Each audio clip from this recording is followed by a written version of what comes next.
Hello दोस्तों, welcome back to Hindi वार्ता साहित्य चैनल में आपका स्वागत है। तो आज हम डिस्कस करने वाले हैं जून 2025 के एग्जाम के लिए सिलेबस क्या रहेगा, क्या सिलेबस चेंज हुआ है या नहीं हुआ है, रणनीति क्या रहेगी, किस तरह से जो है वो एग्जाम को करना है। क्योंकि कुछ बच्चे जो हैं वो बार बार पूछ रहे थे, ठीक है, कुछ कमेंट भी आ रहे थे। तो मैंने सोचा छोटी सी एक वीडियो बना देते हैं, थोड़ा सा डिस्कस इसको कर लेते हैं कि सिलेबस क्या रहेगा, क्या रणनीति रहेगी, किस तरह से जो है वो आपको एग्जाम को तैयार करना है। तो चलिए जल्दी से वीडियो को शुरू करते हैं। सबसे पहले बात करते हैं अपने सिलेबस की कि अगर आप जून में अभी जो 2025 में अगर जून में आप एग्ज़ाम देने वाले हो, तो सबसे पहले आप अपना सिलेबस बिल्कुल आत्मसात कर लीजिए। क्योंकि बिना सिलेबस को जाने पहचाने तो नहीं हो सकता ना, क्योंकि जाना कहीं है चले कहीं है तो नहीं बात बनेगी, है ना। सबसे पहले आप अपने सिलेबस की जो है वो मतलब ऐसे फोटोकॉपी निकाल कर अपने पास बिल्कुल रख लें, जो कि मस्ट है, बहुत ज़रूरी है।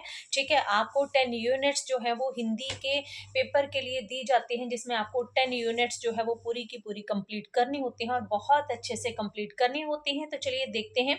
सबसे पहले आपके पास है इकाई 1 है, ठीक है, ये है मेरा सिलेबस। मेरे सिलेबस में थोड़ा ज़्यादा मैंने अगर दिखाई दे तो मैंने ज़्यादा लिखा है इसमें, है ना। क्योंकि कुछ चीज़ों को, क्योंकि सिलेबस बहुत इंपॉर्टेंट होता है ना। यहाँ से कम भी आपके जो हैं वो 8 से 10 प्रश्न आराम से बन जाते हैं, ठीक है। तो सबसे पहले इकाई 1 की बात करते हैं। इकाई 1 में जैसे आपका हिंदी भाषा और उसका विकास है। इसके अलावा अगर आपको सिलेबस चाहिए होगा तो आप मुझे टेलीग्राम पे मैसेज कर देना, वहाँ पे आपको ऑलरेडी मैं सिलेबस की पीडीएफ जो है वो आपको प्रोवाइड करवा दूँगी, ठीक है ना? मैं दे दूँगी वहाँ पर, अगर किसी को चाहिए होगा तो मुझसे बिल्कुल वो ले सकते हैं। सबसे पहली जो हमारी यूनिट है इकाई 1 है यहाँ पर, है ना।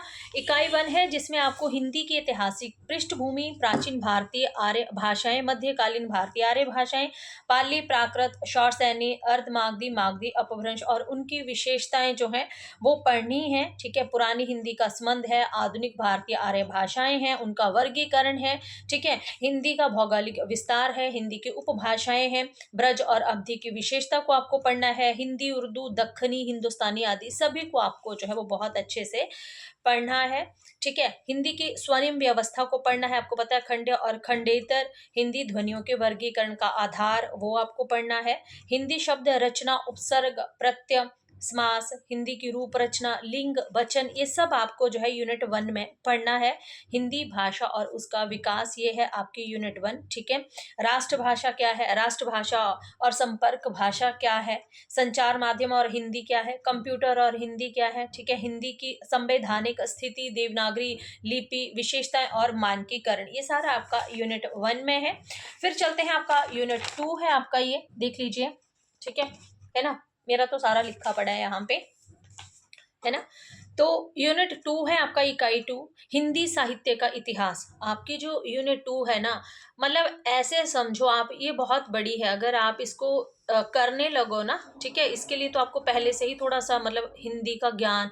यूनिट 2 एक ऐसी यूनिट है जहाँ से प्रश्न भी बनते। अभी वाला जो एग्जाम हुआ आपका, जो दिसंबर में एग्जाम हुआ, ठीक है ना। दिसंबर तो नहीं था, जनवरी में इन्होंने लिया, ठीक है ना। तो वही जो आपका एग्जाम अभी हुआ है, तो उसमें हाल फिलहाल में यहाँ यूनिट 2 से बहुत प्रश्न जो थे वो पूछे गए थे। यूनिट 2 हिंदी साहित्य का इतिहास। अब हिंदी साहित्य का इतिहास मतलब नाम ही हमें क्लियर कर रहा है कि यहाँ पर आपको जो है ना, मतलब इन शॉर्ट हम ऐसे बोल सकते हैं कि इंक्लूड आपकी सारी हिंदी जो है, इन शॉर्ट आपकी जो है वो सारी हिंदी साहित्य के इतिहास में सम्माहित है। इसमें सब कुछ आपसे पूछा गया। हिंदी साहित्य का इतिहास, दर्शन है, पद्धतियां हैं, काल विभाजन है, नामकरण है, आदिकाल, रीतिकाल, भक्ति काल, आधुनिक काल आपका, ठीक है, यात्रा साहित्य, वृतांत, आपके पत्र पत्रिकाएं, आपका ऑलरेडी सब कुछ आपका यूनिट 2 में जो है वो कंप्लीट हो जाता है ना। हमने जब यूनिट 2 को देखा था, ठीक है, इसमें आपका हिंदी साहित्य के इतिहास है, जिसमें भक्ति की सामाजिक पृष्ठभूमि, अलवार संत हैं, भक्ति काव्य के प्रमुख संप्रदाय हैं, सामाजिक सांस्कृतिक पृष्ठभूमि है, आपकी रीति काल की प्रमुख प्रवृत्तियां आपको पढ़नी है। रीतिवद, रीति सिद्ध, रीति मुक्त कवि कौन कौन से हैं वो आपको देखने हैं। रीति काल के प्रमुख कवि और उनका काव्य देखना है। आधुनिक काल, हिंदी का गद्य, हिंदी गद्य का उद्भव और विकास, भारतेंदु पूर्व हिंदी गद्य, 1857 की क्रांति और सांस्कृतिक पुनः जागरण, भारतेंदु और उनका युग, फिर पत्रकारिता। मतलब इन शॉर्ट हम ऐसा बोल सकते हैं कि आपकी सारी हिंदी जो है वो यूनिट 2 में शॉर्ट में, ठीक है, शॉर्ट में बात कर रही हूँ, ठीक है, वो सारी आपकी इसमें इंक्लूड हो जाती हैं। फिर यूनिट 2 में ही आपका हिंदी साहित्य की गद्य विधाएं हैं, जिसमें आपको उपन्यास पढ़ने हैं।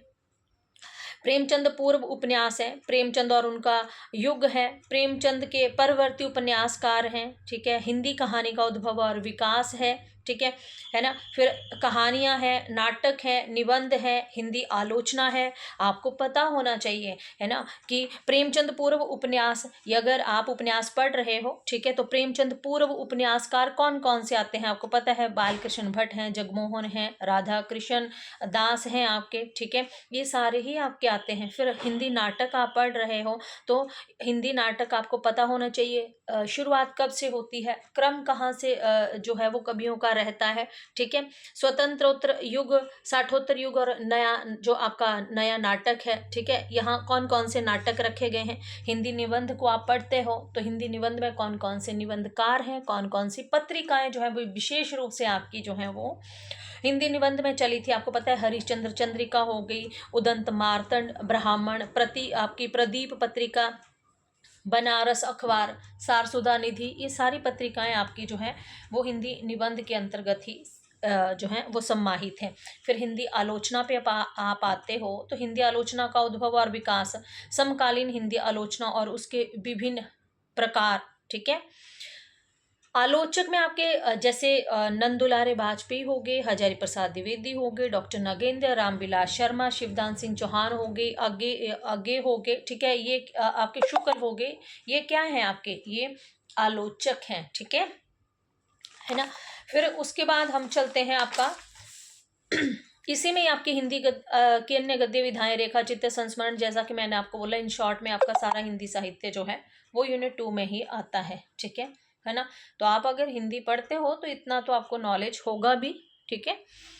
चलिए फिर इकाई 3 आपका आता है जिसमें आपको साहित्य शास्त्र पढ़ना है, ठीक है। साहित्य शास्त्र में जिसमें आपको भारतीय काव्य शास्त्र और पाश्चात्य काव्य शास्त्र जो है उसको आपको अच्छे तरह से उसकी समझ बिल्कुल होनी चाहिए। काव्य के लक्षण, काव्य के हेतु, काव्य प्रयोजन क्या है, प्रमुख संप्रदाय और सिद्धांत कौन से हैं, रस अलंकार, रीति, ध्वनि, वक्रोक्ति, है ना, रस निष्पत्ति, साधारणीकरण, शब्द शक्ति, काव्य और काव्य दोष जो है सभी आपको पढ़ने हैं। प्लेटो के काव्य सिद्धांत भी आपको देखने हैं, है ना। अरस्तु को पढ़ना है, वर्ड्सवर्थ को, वर्ड्सवर्थ की विशेषताओं को, कॉलरिज को, टी.एस. इलियट को, आई. रिचर्ड्स को, नई समीक्षा, मिथक, है ना, कल्पना, प्रतीक और बिंब जो है इनको बहुत अच्छे से आपको क्लियर करना है, ठीक है। उसके बाद चलते हैं इकाई 4 है आपकी। इकाई 4 वैचारिक पृष्ठभूमि है। वैचारिक पृष्ठभूमि में जैसे आपको पता है कि भारतीय नवजागरण स्वाधीन आंदोलन की वैचारिक पृष्ठभूमि है। इस समय पर कौन कौन से आंदोलन हुए थे, कौन कौन से जो है वो आपके कवि आए थे, इसमें कौन कौन से समाज सुधारक आए थे। जैसे इसी समय पर ब्रह्मा समाज की स्थापना हुई थी, राजा राममोहन राय के द्वारा की गई थी। प्रार्थना समाज आया था आपका, ठीक है, रामकृष्ण मिशन, आर्य समाज दयानंद सरस्वती के द्वारा। तो मतलब कौन कौन से आए थे? महावीर प्रसाद द्विवेदी को आपको वैचारिक पृष्ठभूमि में अम्बेडकर दर्शन, लोहिया दर्शन, मार्क्सवादी मनोविश्लेषणवाद, आपका अस्तित्ववाद, आधुनिकतावाद, अस्थिर अस्मिता मूलक विमर्श, ठीक है ना। इसी में ही आपको दलित, स्त्री, आदिवासी और अल्पसंख्यक को भी अच्छे से पढ़ना है, ठीक है। अच्छा, फिर इकाई 5 आती है आपकी। इकाई 5 भी आपकी काफ़ी लेंथी है। यहाँ से आपको जो है वो सभी जो कविताएं हैं, ठीक है, कुछ कवियों के पद दिए गए हैं, वो सारे ही आपको जो है वो पढ़ने हैं। पर बहुत ही इंटरेस्टिंग है आपकी इकाई 5 वैसे देखा जाए, अगर इसको एक अच्छे ढंग से पढ़ा जाए ना। है तो लेंथी है बट अच्छी है, पढ़ने में अच्छी है। सबसे पहले यहाँ पे जो पृथ्वीराज रासो का रेवा तट, सबसे पहले तो इकाई 5 में तो आपको ये काम करना है कि जो भी कवि दिए गए हैं उन सब का ही आपको जन्म बिल्कुल पता होना चाहिए। ठीक है, कौन सी कविता है, ठीक है, उसका प्रकाशन वर्ष क्या है ना, कौन सी कविता किस काव्य संग्रह में संग्रहित है उसका प्रकाशन वर्ष पता होना चाहिए। जो जैसे नागार्जुन की कालिदास है बादल को घिरते देखा, अकाल, और उसके बाद है कौन कौन से पशु पक्षियों का जिक्र हुआ है, किस पर आधारित है, क्या इसका प्रकाशन वर्ष है। ठीक है, ये सब छोटी छोटी चीजें जो है वो आपको बिल्कुल पता होनी चाहिए। यहाँ पे आपको अमीर खुसरो को पढ़ना है। ठीक है, विद्यापति की पदावली है ना, इसका जो संपादक है वो कौन है, इनको पढ़ना है।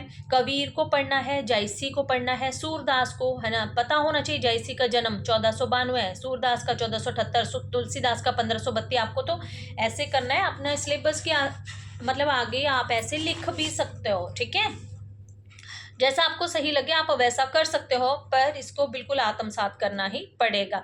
बिहारी घनानंद, मीरा, अयोध्या सिंह उपाध्याय, हरिऔध को, मैथिली शरण गुप्त को, जयशंकर प्रसाद को, निराला, पंत, महादेवी वर्मा, आपके रामधारी सिंह दिनकर हैं, नागार्जुन है, आपके अगे हैं भवानी प्रसाद मिश्र, मुक्तिबोध और धूमिल, सभी को ही आपको बहुत अच्छे से पढ़ना है। इनकी जो कविताएं लगी हैं वो भी आपको बहुत अच्छे से देखनी है। ठीक है, अब जयशंकर प्रसाद की बात करें तो आंसू कामायनी, कामायनी के सिर्फ 3 ही सर्ग हमें लगे हुए हैं। ठीक है, श्रद्धा, लज्जा और आपका ईड़ा, जबकि इसमें कुल 15 सर्ग हैं, इसमें से सिर्फ 3 ही सर्ग जो हैं वो हमें लगे हुए हैं।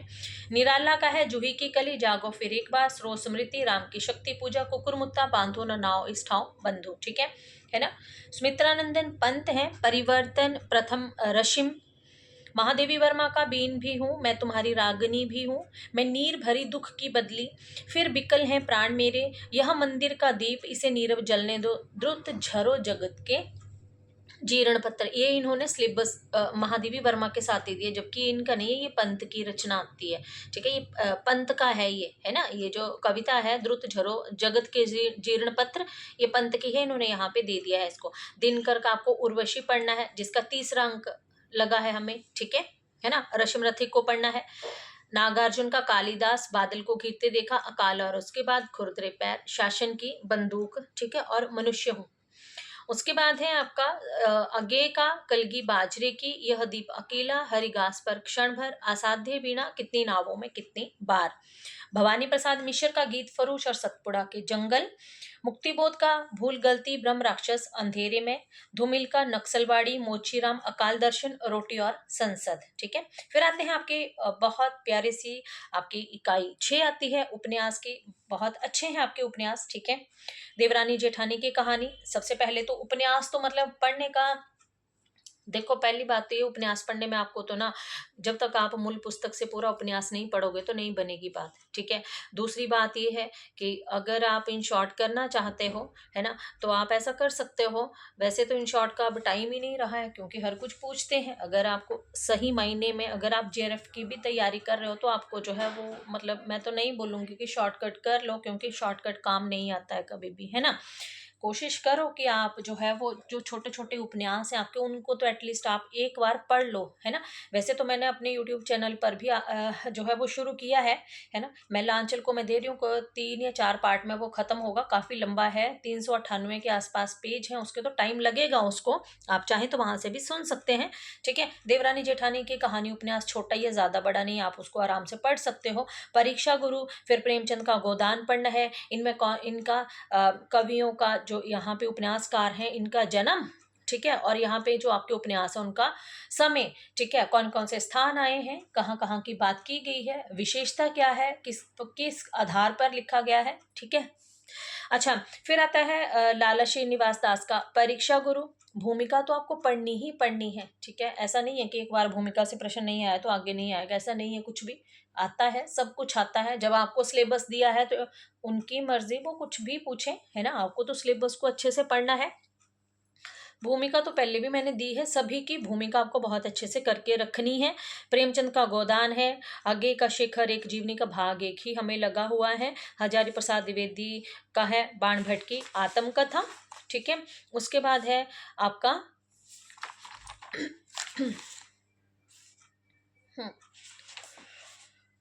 रेणुका मेला आंचल, जिसको ऑलरेडी मैंने जो है वो शुरू किया हुआ है। यशपाल का झूठा सच है। अमृतलाल नागर का मानस का हंस है। भीष्म साहनी का तमस। श्री लाल शुक्ल का राग दरबारी है। कृष्णा सोपती का जिंदगी नामा। मन्नू भंडारी का आपका बंटी। और जगदीश चंद्र का धरती धन्ना अपना। ठीक है, फिर आती है आपकी इकाई 7, है ना।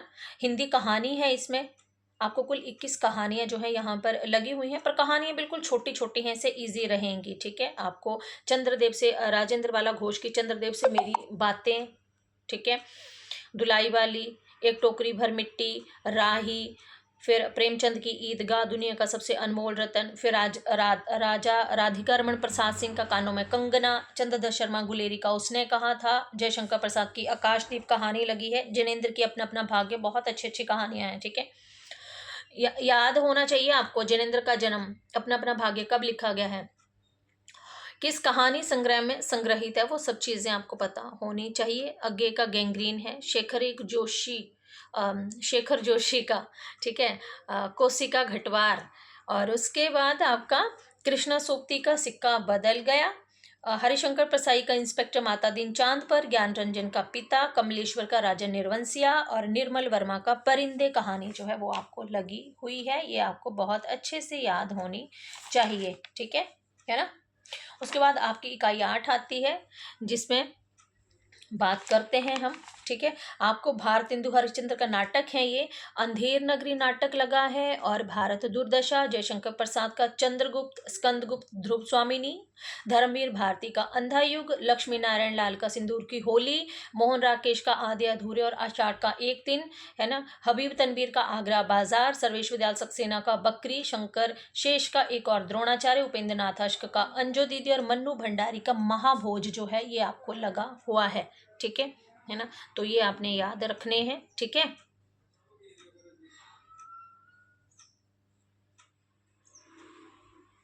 चलो आगे चलें।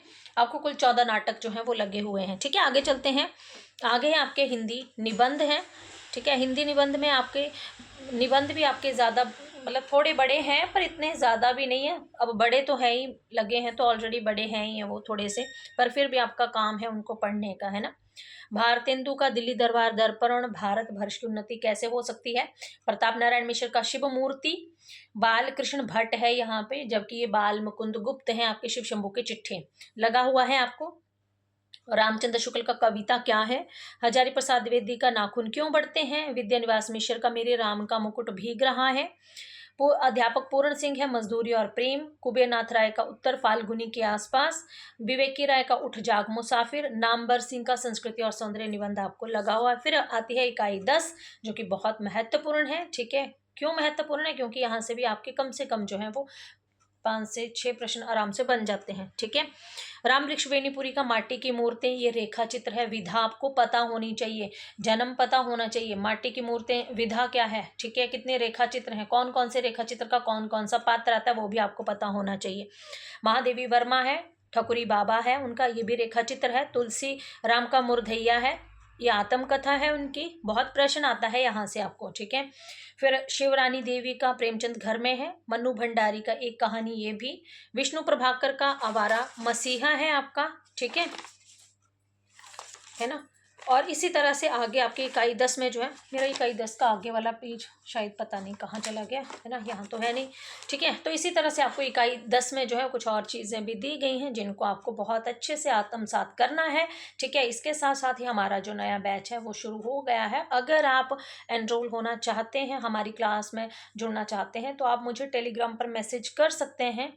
ठीक है, और साथ में हमारे जो नंबर है उस पर भी आप मुझे इंटीमेट कर सकते हैं या कॉल कर सकते हैं।